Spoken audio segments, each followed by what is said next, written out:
اے میری قوم، اللہ ہی کی عبادت کرو، اس کے سوا کوئی تمہارا معبود نہیں۔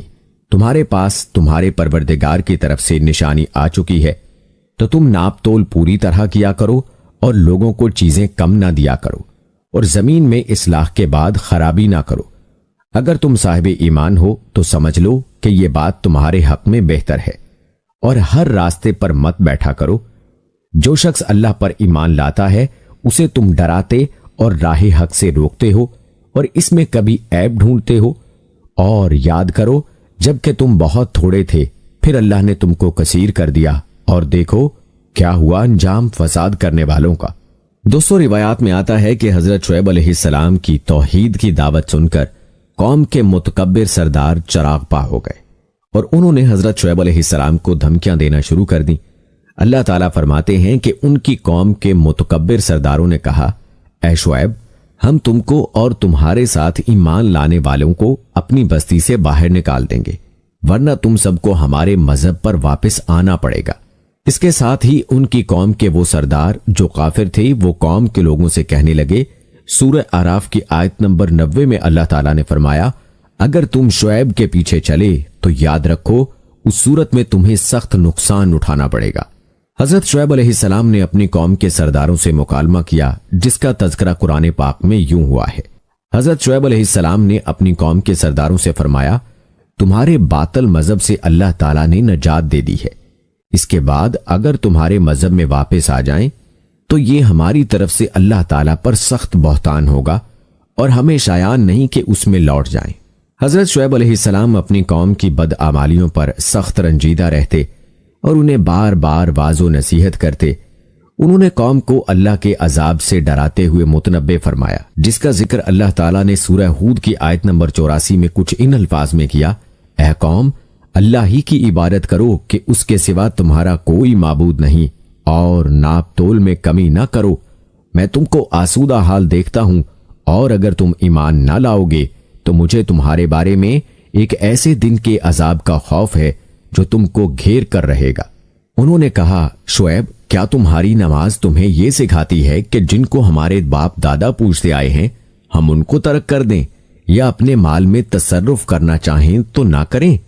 تم تو بڑے نرم دل اور راست باز ہو۔ حضرت شعیب علیہ السلام نے جواب دیا، اے قوم، دیکھو تو اگر میں اپنے پروردگار کی طرف سے روشن دلیل پر ہوں، اور میں نہیں چاہتا کہ جس امر سے میں تمہیں منع کروں خود اس کو کرنے لگوں۔ میں تو جہاں تک مجھ سے ہو سکے تمہارے معاملات کی اصلاح چاہتا ہوں، اور مجھے توفیق ملنا اللہ ہی کے فضل سے ہے۔ میں اس پر بھروسہ رکھتا ہوں اور اس کی طرف رجوع کرتا ہوں، اور اے قوم، میری مخالفت تم سے کوئی ایسا کام نہ کروا دے کہ جس مصیبت نوح کی قوم یا ہود کی قوم یا صالح کی قوم پر واقع ہوئی تھی، ویسی ہی مصیبت تم پر واقع ہو۔ اور لوط علیہ السلام کی قوم کا زمانہ تو تم سے کچھ دور نہیں۔ اپنے پروردگار سے بخشش مانگو اور اس کے آگے توبہ کرو، بے شک میرا پروردگار رحم والا اور محبت کرنے والا ہے۔ دوستو، روایات میں آتا ہے کہ حضرت شعیب علیہ السلام نابینا تھے، یا ان کی بصارت بہت کم تھی۔ چنانچہ حضرت شعیب علیہ السلام کے واعظ و نصیحت کے جواب میں یہ سردار تانا زنی کرتے ہوئے انہیں سنسار کرنے کی دھمکیاں دینے لگے۔ اس کا ذکر قرآن پاک کی سورہ ہود کی آیت نمبر 91 میں اللہ تعالیٰ نے یوں فرمایا، انہوں نے کہا، شعیب، تمہاری بہت سی باتیں ہماری سمجھ میں نہیں آتی، اور ہم دیکھتے ہیں کہ تم ہم میں کمزور بھی ہو، اور اگر تمہارے بھائی نہ ہوتے تو ہم تم کو سنسار کر دیتے، اور تم ہم پر کسی طرح بھی غالب نہیں ہو۔ اس پر حضرت شعیب علیہ السلام نے اپنی قوم سے فرمایا، اے قوم، کیا میرے بھائی بندوں کا دباؤ تم پر اللہ سے زیادہ ہے، اور اس کو تم نے پیٹھ پیچھے ڈال رکھا ہے؟ میرا پروردگار تو تمہارے سب اعمال پر احاطہ کیے ہوئے ہے، اور برادران ملت، تم اپنی جگہ کام کیے جاؤ، میں اپنی جگہ کام کیے جاتا ہوں۔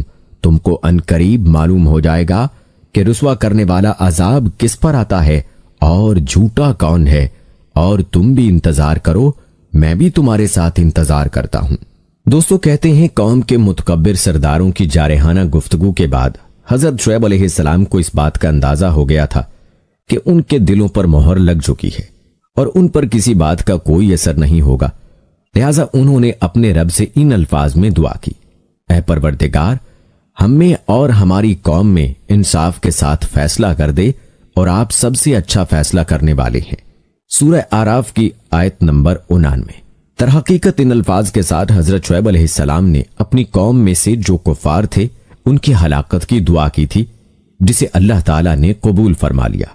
اور دوستو اب بات کرتے ہیں قوم شعیب پر عذاب الہی کے نزول کی۔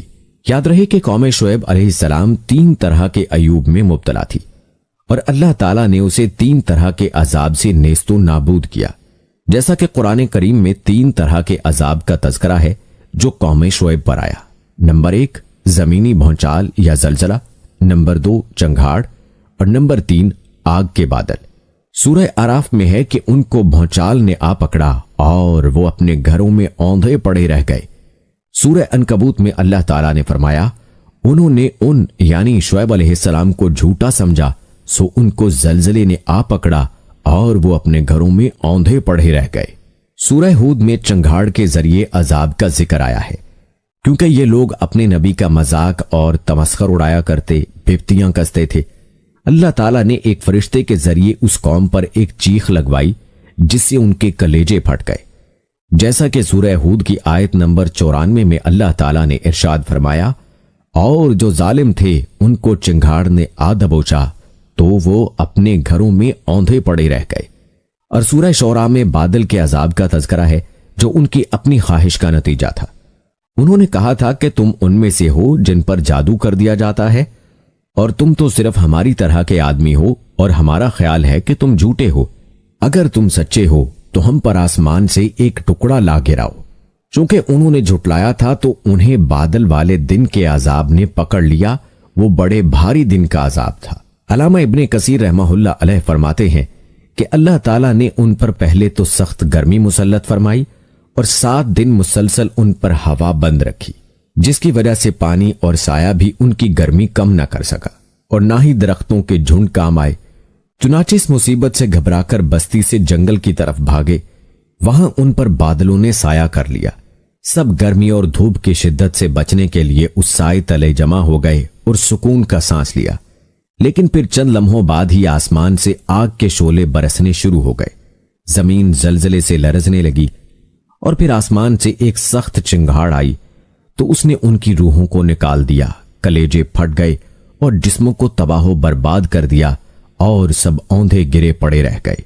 دوستو روایات میں آتا ہے کہ قوم پر عذاب آتا دیکھ کر حضرت شعیب علیہ السلام اور ان کے ساتھی یہاں سے چل دیے۔ جمہور مفسرین نے فرمایا ہے کہ آپ علیہ السلام مکہ معظمہ آ گئے اور آخر تک یہیں قیام رہا۔ قوم کی انتہائی سرکشی اور نافرمانی سے مایوس ہو کر حضرت شعیب علیہ السلام نے بد دعا تو کر دی، مگر جب قوم پر عذاب آیا تو پیغمبرانہ شفقت و رحمت کے سبب دل دکھا، تو اپنے دل کو تسلی دینے کے لیے قوم کو خطاب کر کے فرمایا کہ میں نے تو تم کو تمہارے رب کے احکام پہنچا دیے تھے اور تمہاری خیر خواہی میں کوئی دقیقہ فروگزاشت نہ کیا تھا، مگر میں کافر قوم کو کہاں تک غم یعنی برداشت کروں۔ دوستو اب بات کرتے ہیں حضرت شعیب علیہ السلام کی وفات اور قبر مبارک کی۔ دوستو یاد رہے کہ حضرت شعیب علیہ السلام نے طویل عمر پائی۔ روایات کے مطابق انتقال کے وقت آپ علیہ السلام کی عمر 400 سال تھی۔ اردن کے شہر السلط کے قریب وادی شعیب میں آپ علیہ السلام سے منسوب ایک مزار ہے، جس پر حکومت نے شاندار مقبرہ اور ان سے متصل مسجد بھی تعمیر کروائی ہے۔ روایت یہ بھی ہے کہ اپنی قوم کی تباہی کے بعد حضرت شعیب علیہ السلام ہجر موت کے مشہور شہر شیون چلے گئے تھے۔ اس کے مغربی جانب شبام نامی مقام پر آپ علیہ السلام نے انتقال فرمایا اور وہیں آپ علیہ السلام کی قبر ہے۔ تاہم تفسیر ابن کثیر میں وہب بن منبع سے مروی ہے کہ حضرت شعیب علیہ السلام اور ان کے ساتھیوں نے مکہ مکرمہ میں وفات پائی اور آپ علیہ السلام کی قبر کعبہ شریف کی غربی جانب ہے۔ واللہ عالم۔